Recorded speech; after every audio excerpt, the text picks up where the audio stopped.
Jadi Indonesia itu merupakan gudangnya keanekaragaman hayati, Iya, betul. termasuk bambu. Kalau dengan teknik kultur jaringan, kita cukup mengambil bagian daunnya aja. Namanya totipotensi, itu sel yang kalau diberi perlakuan khusus, dia bisa menjadi daun, bisa menjadi akar. Assalamualaikum warahmatullahi wabarakatuh. Selamat sore sahabat Ikra Medical Podcast bersama saya Dr. Anita Asmara.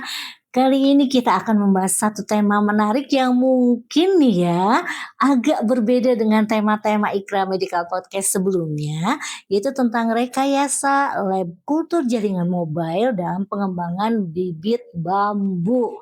Menarik nggak nih buat teman-teman nih yang mungkin hobi bercocok tanam, ataukah mungkin ada teman-teman yang ingin punya usaha nih terkait bambu? Boleh disimak kajian nih, boleh disimak Ikra Medical Podcast kita kali ini. Bersama saya ada seorang narasumber yang sangat luar biasa. Selamat sore Dr. Sukma, bagaimana kabarnya Dok? Kabar baik Dr. Anita, juga sahabat-sahabat Ikra Medical Podcast semuanya. Ya, Senang sekali bisa alhamdulillah. kembali bersama untuk sharing-sharing nih sedikit. Iya, kita jumpa tentang lagi ya bambu, Dok ya. ya. Masya Allah. Nah, Dokter Engineering Sukma Nurwastra, Master Filosofi ini adalah salah seorang dokter ya, bukan dokter, tapi karena panggilannya sama-sama dok, nggak apa-apa ya. Nah, beliau ini saat ini aktif di bidang bioteknologi medis di Rumah Sakit Santosa dan industri alat kesehatan diagnostik. Dok, ini menarik nih ya, kita membahas soal bambu. Terus terang Dok, saya bukan ahlinya ya Dok ya, jadi saya mau belajar nih sore ini Dok. Dok, kalau sebelumnya di episode sebelumnya kita membahas tes DNA, kali ini kita akan masuk ke aplikasi bioteknologi. Bisa dijelaskan secara singkat tidak Dok tentang apa sih kultur jaringan tanaman? Iya, baik Dr. Anita, ini sebetulnya bidang yang menarik sekali. Di luar bidang kesehatan, tentu saja teman-teman dari Ikra Medical Podcast nih ada yang hobi tanaman juga kan. Iya, Arti betul ada yang Dok. mendalami anggrek, mungkin tanaman hias, Apalagi zaman tanaman-tanaman COVID Dok. langka, betul. Iya. Dan menariknya hobi tanaman ini bisa dilakukan di dalam ruangan. Ini dengan teknik kultur jaringan. Jadi itu kelebihannya. Kalau tanaman lain kan harus keluar, kita hujan-hujanan, panas-panasan. Iya, betul Ini bisa Dok. dilakukan di dalam ruangan. Ya, itu mungkin kelebihan dari teknik kultur jaringan yang akan kita bahas pada sore hari ini. Oke. Dan mengapa bambu ini menjadi komoditas yang menarik untuk dikembangkan dalam kultur jaringan Dok, dibandingkan tanaman-tanaman lainnya? Iya, sebetulnya tanaman lain pun tidak kalah menariknya ya, tergantung dari fokus kita itu arah akan kemana. Kebetulan bambu ini menarik perhatian karena pertama itu bambu punya struktur yang kuat, dia bisa dipakai sebagai bahan bangunan ya. Iya, betul. Bahkan di beberapa negara tertentu, bambu juga dipakai untuk struktur landasan atau base dari satu bangunan. Dia menggunakan Lantainya bambu, gitu ya Dok? lantainya, Iya, betul. kemudian ditutup sebagai penulangan dari beton. Nah itu menggunakan bambu. Jadi itu termasuk yang resilience-nya sangat tinggi ya. Bambu bisa meliuk-liuk tapi tetap kuat gitu. Bahkan di beberapa bangunan tua itu bambu masih kuat ya. Bangunan-bangunan lama yang ada tertinggal di Indonesia, saya lihat tuh banyak yang sudah ratusan tahun malahan bambu masih ada. Masih ada ya. Iya. Nah kebetulan kenapa kali ini dibahas teknik kultur jaringan bambu? Pertama karena ini mendahului pertanyaan Dokter Anita malah. Tidak apa-apa Dok, saya senang sekali Dok. Jadi bambu itu variasinya banyak ya Dok ya. Kebetulan di Indonesia ini terkenal apa yang dinamakan di bidang saya itu mega biodiversity. Jadi Indonesia itu merupakan gudangnya keanekaragaman hayati. Iya, betul. Termasuk bambu. Malahan Indonesia ini kalau dibilang itu kan dia menempati khatulistiwa ya. Jadi strain-strain asli itu berkumpul di Indonesia. Sekian persen itu ada di Indonesia. Seterusnya dia menyebar di dunia. Kira-kira demikian. Sehingga kalau kita mau mengembangkan varietas-varietas baru, itu harus merujuk ke varietas yang asli. Iya. Itu sebabnya dengan kultur jaringan kita memelihara, mempreservasi varietas asli khususnya yang di Indonesia dengan teknik ini. Nah, tadi sebelum kita podcast dokter menyampaikan ya bahwa ternyata bambu itu juga banyak yang sudah langka ya dok Iya, ya. betul. Nah dan itu ada di Indonesia. Iya. Jadi di Indonesia bambu termasuk bahan yang juga diinklusi dalam kultur Indonesia. Oh, Ya. oke. Mungkin teman-teman Ikra tahu ya tentang kesenian angklung Iya betul. yang dari Jawa Barat, ya Kolintang gitu ya. kolintang dari Betul. mana? Sulawesi ya. Kolintang kalau nggak salah. Lupa.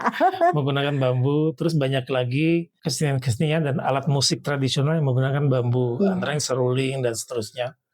Sehingga diperlukan bambu tertentu yang hanya mereka yang expert di bidang alat-alat tadi, alat-alat musik, itu tahu mana bambu yang baik, mana yang tidak. Kemudian ada mungkin orang teknik sipil yang menggunakan bambu, dia tahu mana yang bambu yang baik, mana yang tidak, mana yang tahan rayap, mana yang tidak. Sehingga sifat-sifat ini perlu dipreservasi dengan cara mengembangbiakan dengan homogenitas yang tinggi. Jadi beda dengan kita nanam biji, menanam dengan stek dan seterusnya, itu pasti beda-beda nanti. Betul. Dari generasi ke generasi. Kok ini tetap sama ya dok? Tetap sama. Jadi boleh dibilang dia berasal dari klon yang sama ya. Jadi sel yang sama diperbanyak, mungkin bisa ribuan, ratusan, itu semua sama, kualitasnya sama. Jadi tanaman-tanaman yang sudah langka, sudah jarang ditemukan, itu dengan bioteknologi ini juga bisa dikembangbiakan kembali ya dok ya. Betul. Kalau nggak salah kan kemarin sempat ada yang peneliti dari negara lain yang sampai menangis menemukan bunga rafflesia aldi ya dok. Kayak waktu saya masih SD tuh pelajarannya ingetnya bunga itu. Iya. Dan itu sampai menangis kan sudah sangat langka ya dok untuk saat ini. Kebetulan itu mungkin bisa membuka area penelitian di bidang itu. Jadi bunga-bunga langka atau termasuk bambu ini ya. Iya, termasuk bambu ya. Dikembangkan dengan cara teknik kultur jaringan.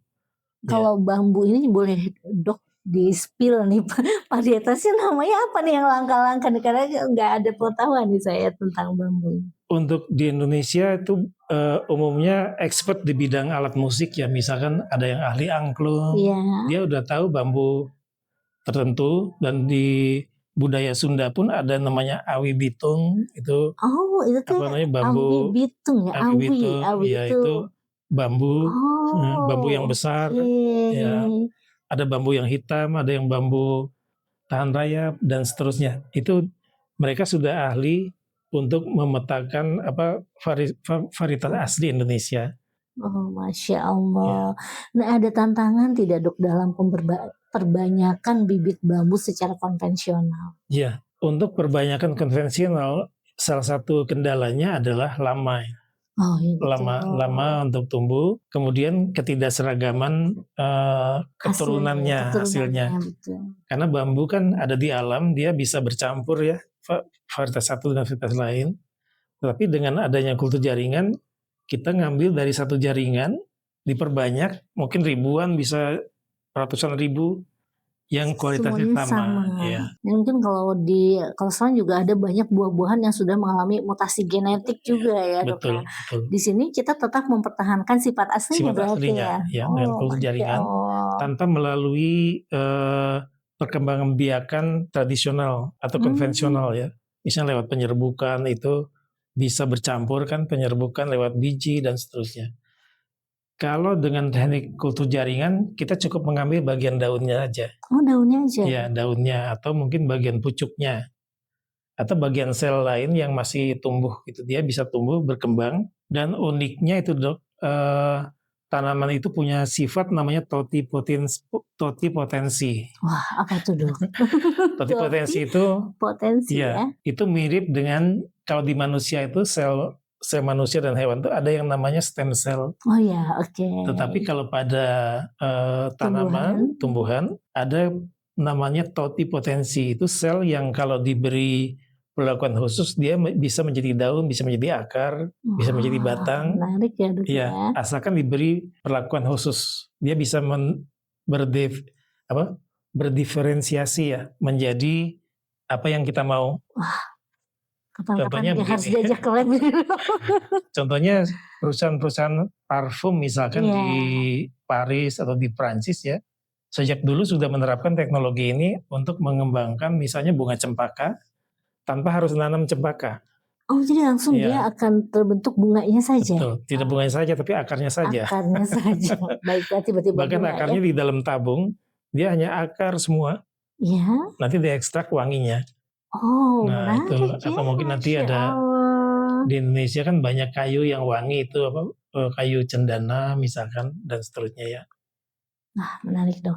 Nah, kemudian apa yang dimaksud dengan laboratorium kultur jaringan mobile dok? Iya.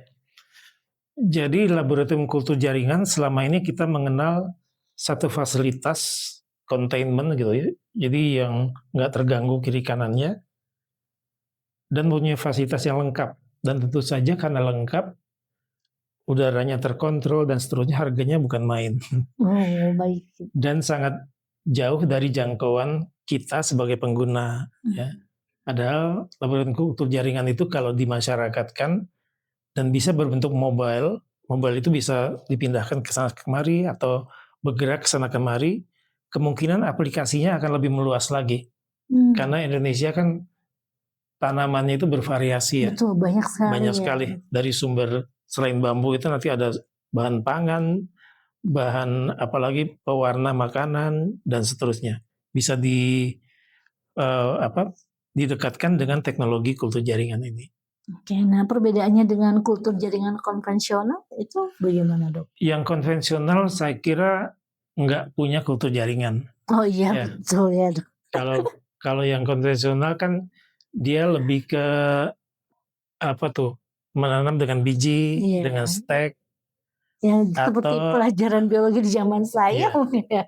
Jadi nggak ada kultur jaringan itu termasuk ya. teknologi yang lebih kekinian, walaupun masih lebih duluan lahir daripada teknologi DNA. Dia lebih duluan ada. Oh iya, siap dok. Nah kemudian komponen apa saja yang wajib ada di dalam lab kultur jaringan mobile? Baik, jadi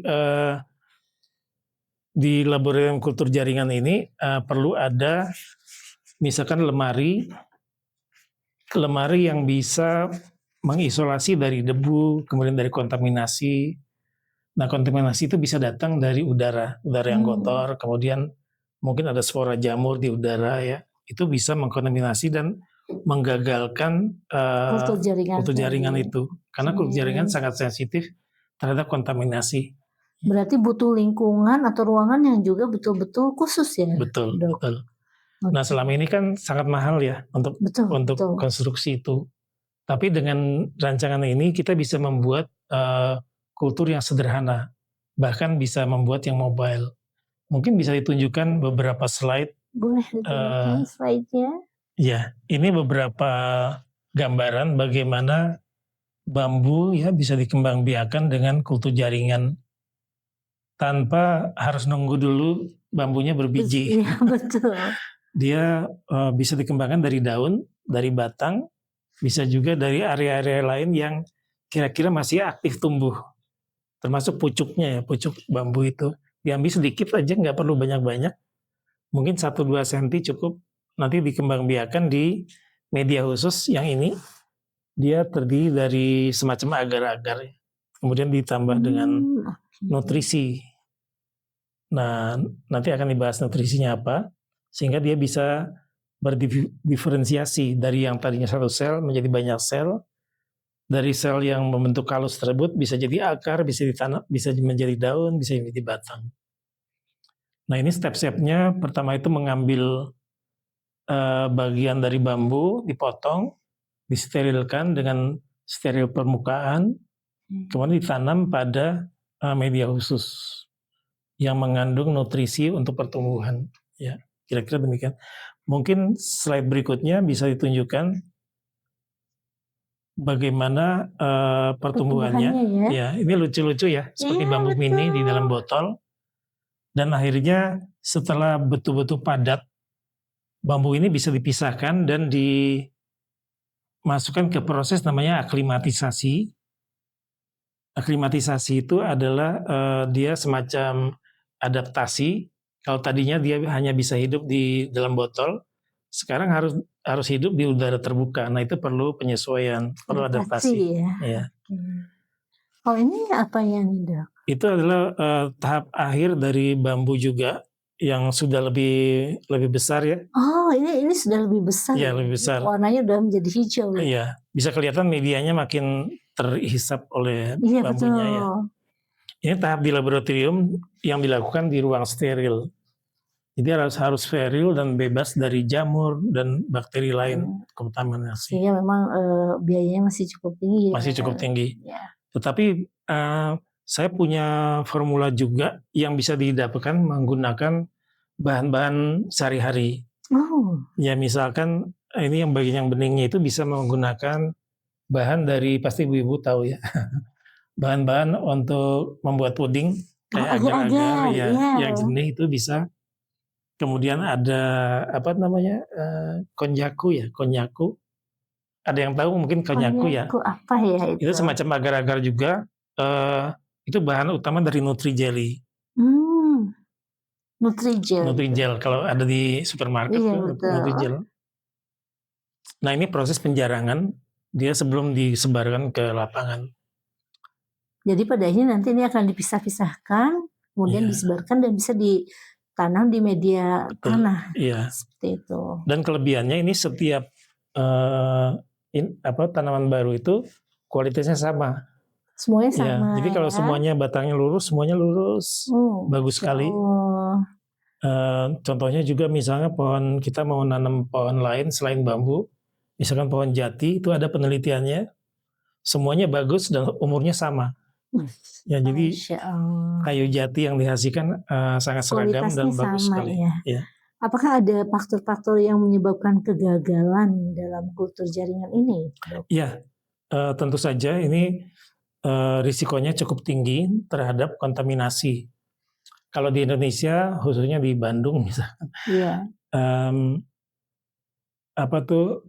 jamur tuh banyak di udara berkeliaran, spora-spora jamur, sehingga perlu dihindarkan dari ruangan yang penuh kontaminasi. Jadi jamur. Caranya ada. Nanti kita harus membuat suatu lemari yang harus dibebaskan dari turbulensi udara. Kita bisa lihat di slide berikutnya. Atau dokter ada pertanyaan lain? Iya menarik dok. Sebenarnya saya menyimak dulu dok. Mari kita simak teman-teman ya. Jadi selain di bekas-bekas botol selai, kita bisa memanfaatkan botol-botol bekas selai sehari-hari. Iya betul. Untuk menanam ini. Jadi sederhana aja sebenarnya. Kalau memang kita berniat untuk membangun sistem kultur jaringan yang sederhana, bisa juga seperti ini, tabung-tabung reaksi kecil. Setelah tumbuh baru kita pindahkan, itu bisa juga. Kemudian untuk menjaga sterilitas kita perlu ada lampu spiritus seperti ini. Jadi ada lampu, dia menyala-nyala. Setiap kali buka botol harus dilewatkan ke api, betul. Persis seperti teknik mikrobiologi ya, di laboratorium. Demikian dok. Untuk pembibitannya sendiri, apakah ini bisa ngambil kita dari pohon langsung, ataukah memang ada bibit khusus yang harus kita miliki terlebih dahulu sebelum dipotong-potong seperti ini, dok? Bisa dengan cara dok. Jadi bisa dari bibit langsung dari lapangan. Iya. Itu sebabnya kita juga merancang, khususnya IKRA Medical ini mungkin di masa depan akan merancang sistem mobile yang bisa langsung datang ke lokasi di mana tanaman langka itu berada. Dan kalau ditransportasikan jarak jauh dia akan rusak. Sehingga perlu penanganan khusus on the spot ya. Pada TKP-nya. Ya. Betul. Pada TKP-nya. Kayak tadi kasus bunga apa nih? Rafflesia kan mungkin nggak bisa dibawa kemana-mana dia. Tapi dia bisa untuk kultur jaringan. Bisa. Tapi jadi semua penelitiannya dipindahkan ke sana gitu ya. Betul. Wah, makanya sampai nangis ya. Baru pertama kali menemukan. Oke, siapa saja dok pihak yang paling diuntungkan dengan model lab yang seperti ini? Kalau melihat fasilitas laboratorium kultur jaringan itu kan mahal ya. Jadi hanya mereka yang bermodal besar atau mungkin lembaga penelitian yang besar-besar hanya bisa membangun fasilitas lab yang bagus. Karena lab yang bagus itu dia harus ada sistem pengaturan udara pakai filter, HEPA filter namanya, di mana udaranya disaring sehingga kalau kita berada di ruangan itu semuanya steril. Nah, Maksud kita juga pakai pakaian steril ya APD pakai gitu steril, ya. betul. Nah ini kita mencoba membuat yang mobile dan sederhana. Jadi bisa siapapun bisa membuatnya, tapi tentu saja tidak sembarangan ya membuat walaupun sederhana. Karena tetap harus mempertahankan prinsip-prinsip aseptisnya tadi. Oh iya. Nggak boleh terlalu Steril banyak tadi ya. kontaminasi. Tapi apakah akan ada perbedaan hasil antara lab yang dengan teknologi yang mutakhir dengan tentu ada ya pertanyaan macam apa itu dengan saya lab sederhana, Dok? Perbedaan pasti ada. Yang pertama itu kalau yang lab yang mutakhir kan kita bisa membuat sekaligus banyak ya, Betul, sekaligus banyak skala dengan besar seragam. ya. Kemudian errornya sedikit kalau dengan teknik modern karena udaranya betul-betul diatur. Sistem udara sirkulasi orang keluar masuk pun harus dibatasi juga pakai baju khusus. Sementara kalau yang mobile bisa dilihat di slide berikut. Nah ini saya merancang ini tentu saja pakai AI ya. Karena belum ada di mana-mana. Dia menggunakan lampu yang meniru sinar matahari. Jadi bisa dinyalakan siang malam dan seolah meniru cahaya matahari. Dia lampunya RGB, ada di toko online, kita bisa beli dengan murah. Yang di atas, Di atas, ya. Oh ya, yang warna-warni itu ya. Iya, dia red, green, blue. Red, Jadi green, blue. kalau cahaya matahari kan ada 7 ya, kalau nggak salah atau berapa ya? Moki Bio ya? Apa? Magico Hibini. Iya itu ada lebih apa? Pelajaran S. Ya itu spektrum yang lengkap kan matahari. Betul. Sementara kok Indonesia lagi. Kita teknologi yang sekarang itu hanya baru ada di pasaran 3 warna. 3 warna ya, merah, biru, dan hijau. Ya. Oke. Nah yang sebelah kiri ini adalah ruang steril yang bebas dari lalu lalang turbulensi udara. Sehingga dikerjakan di ruang tertutup. Jadi kalau kerja itu jangan ada yang lewat. Ini yang mobile, Dok. Ini yang mobile betul. Oke. Tapi ini berbentuk ruang kecil ya. Jadi bisa dibuat sederhana aja dari tembok, dari kayu, mungkin juga dari triplek yang dicat anti air, sederhana aja. Dan fasilitasnya pun hanya sederhana. Di sana ada apa Dok ya untuk masak daging di dapur itu? Presto ya. Presto ya, yang bertekanan tinggi. Kita bisa pakai Presto yang sama untuk mensterilkan media ini. Oh di Presto ya? Iya, jadi medianya. Tapi di alat sterilisasi juga tentu bisa ya? Betul, tentu saja bisa. Cuma karena Presto kan tergolong di mana saja ada. Iya. Karena digunakan di rumah tangga. Kita bisa juga menggunakan timbangan yang murah, banyak sekarang di online shop. Banyak sekali, betul. pH meter, saya lupa mencantumkan pH meter, kemudian ada timbangan tentu saja untuk melihat. Itu aja alatnya, sederhana. Nanti ada pisau kecil, ada lampu spiritus, ada botol-botol bekas lei, dan tutupnya ini bisa kita pakai aluminium foil aja supaya lebih murah dan bisa dipakai berulang-ulang. Itu kira-kira rancangan lab yang sederhana dan bisa dibuat oleh siapa saja. Bahkan saking murahnya ini bisa sekarang itu bisa mendapatkan komponen ini di online shop. Iya banyak Dok. Semua alat kesehatan juga ada Dok di online shop. Sekarang serba mudah ya. Betul. Nah berarti untuk dari nilai bisnisnya sendiri nih Dok, kalau misalnya kita namanya dengan rekayasa genetik ini nanti setelah itu bisa dijual gitu ya Dok? Iya bisa dijual. Mungkin teman-teman pernah ada yang lihat di salah satu bandara ya, kalau keluar Indonesia khususnya ASEAN, itu di bandaranya dijual kan bibit-bibit anggrek segini itu dalam botol-botol kecil. Itu menggunakan teknologi kultur jaringan juga. Kultur jaringan juga. Sayangnya di Indonesia, iya mahal sekali. Sayangnya di Indonesia yang terkenal dengan biodiversity, di mana keanekaragaman tanaman hayatinya nomor 1 di dunia, tetapi belum memanfaatkan teknologi dengan maksimal. Sayang sekali Dok ya. Padahal peluangnya besar ya. Peluangnya besar sekali. Karena saya lihat waktu di zaman COVID itu sampai war plan ya, bukan war ticket. Tumbuhan tuh bener-bener dilelang, yang beli tuh sampai jutaan rupiah, kayak nggak masuk akal. Ini beli tanaman sampai nilainya setinggi itu ya Dok ya di Iya, masa Covid, karena memang kalau udah hobi tuh orang seneng gitu ya Dok iya, ya. iya, Nah jadi ini juga kaitan dengan bambu pun, nah peran bambu juga sangat luar biasa ya Dok ya.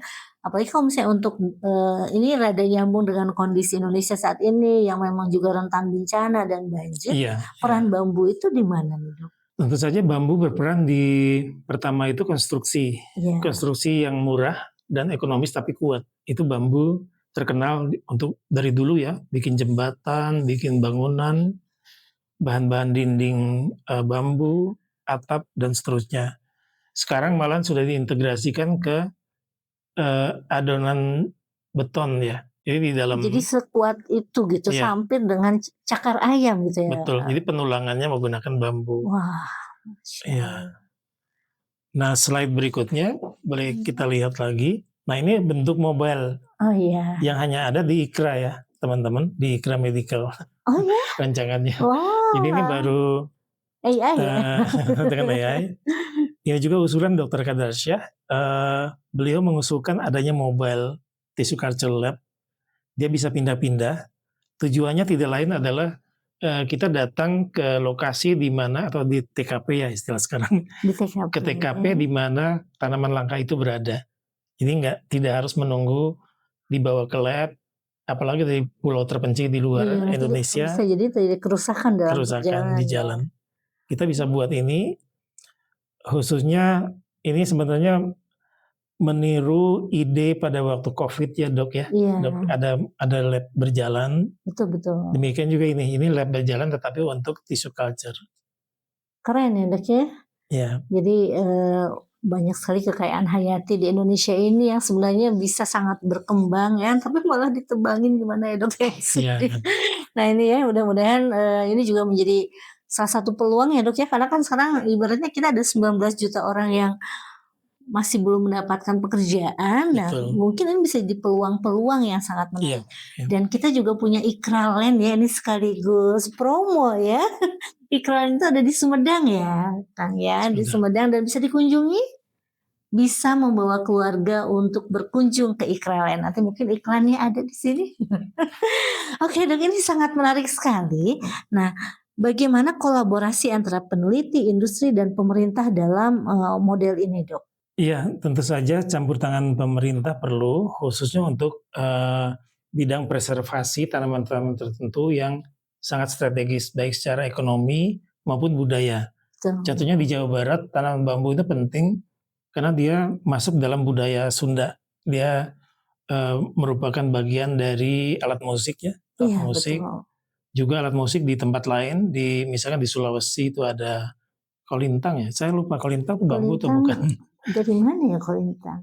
Nah, tapi bambu sendiri sebenarnya sudah dipakai sebagai angklung di daerah Banten, bahkan jauh sebelum angklung yang sekarang ada. Jadi di kultur atau budaya Sunda itu sudah ada angklung, namanya angklung buhun. Calung ya. kalau Sunda mah. Ya, calung Dok, dan iya angklung. calung. Ya. Jadi sebenarnya campur tangan pemerintah juga perlu, karena dia menciptakan kondisi di mana ekosistemnya memungkinkan ya Dok ya, untuk mengembangkan itu, baik dari sarana riset maupun ekonominya ya, perlu sekali. Kemudian lab kultur jaringan sendiri tidak harus dibuat secara mahal. Terus terang memang bahan kimianya itu masih diimpor karena terdiri dari vitamin, hormon, kemudian ada yang tadi dimasukkan ke dalam jaringan agar-agar itu. Itu ada makronutrien dan mikronutrien. Itu semua bahan itu masih dibuat di luar sayangnya. Tetapi kita bisa juga membuat atau merancang, memformulasikan media tersebut dari bahan-bahan alamiah. Ya, contohnya misalkan agar itu kan di Indonesia rumput laut ya. Betul. Rumput laut itu bisa diekstrak dari situ. Kemudian vitamin dan mineral bisa diekstrak dari buah-buahan. Nanti akan kalau ada yang berminat. Sisa ya, buah-buahan kayak apa ya, semacam komposnya itu Dok? Iya, buah-buahan aslinya Dok. Oh, buah-buahan aslinya yang kita ekstrak gitu. Betul. Dan memang khusus untuk nutrisi gitu. Iya. Kayak ngasih makan anak anak yang sudah MPASI gitu ya, Dok? Iya. Masya Allah, Karena di menarik. dalam buah-buahan juga ada apa yang dinamakan makronutrien dan mikronutrien, juga ada vitamin dan hormon tumbuh juga pada tahun. Dan itu bisa dilakukan dengan alat dengan sederhana di Iya. rumah kita gitu Iya. ya, Dok. Contohnya yang paling sederhana itu bawang ya. Bawang Iya. merah itu mengandung zat pengatur tumbuh. Dia bisa merangsang pembentukan akar. Sehingga kalau dimasukkan ke dalam media tadi, bawang merahnya langsung, Dok, yang sudah dibersihkan. diekstrak, mungkin diperas, diambil ekstraknya, dicampur dengan media agar tadi, itu menjadi media yang bagus untuk pertumbuhan akar. Wah, ini sudah praktek ya, Dok ya? Iya. Menarik banget, kayak para pecinta tumbuhan nih bakal mampir nih ke channel kita nih, Dok. Baik, Dok, tidak terasa sudah 30 menit ya. Saya pikir ngobrolin bambu bakal tegang nih ya, karena saya nggak tahu, tapi ternyata menarik juga ya, Dok ya.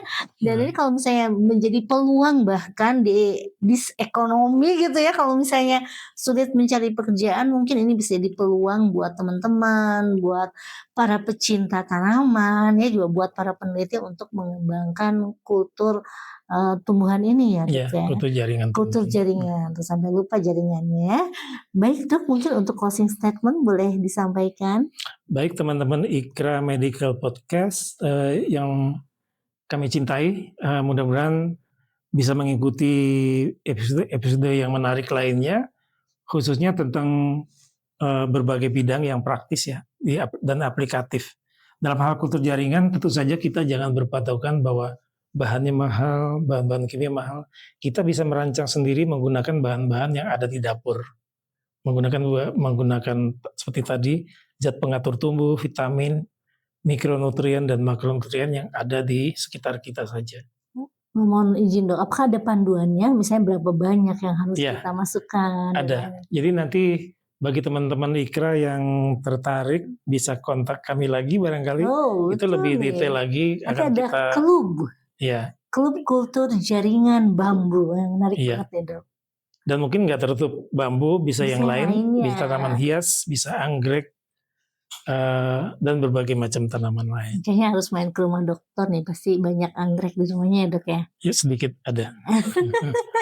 Biasanya bapak-bapak itu bertangan dingin dibanding ibu-ibu gak sabar nih kapan keluarnya. Ibu-ibu sukanya suku bunga banget. Baik, Dok, ini terima kasih sekali atas percakapan kita yang sangat menarik ini. Demikian sahabat IKRA Medical Podcast nih. Ayo, ini episode terakhir di tahun 2025 dan kita akan ketemu lagi di episode baru di 2026. Semoga juga dengan pemateri-pemateri yang luar biasa, materi-materi yang tidak kalah menarik. Sekian pertemuan kita di sore hari ini. Terima kasih atas perhatiannya. Wabillahi taufiq wal hidayah. Wassalamualaikum warahmatullahi wabarakatuh.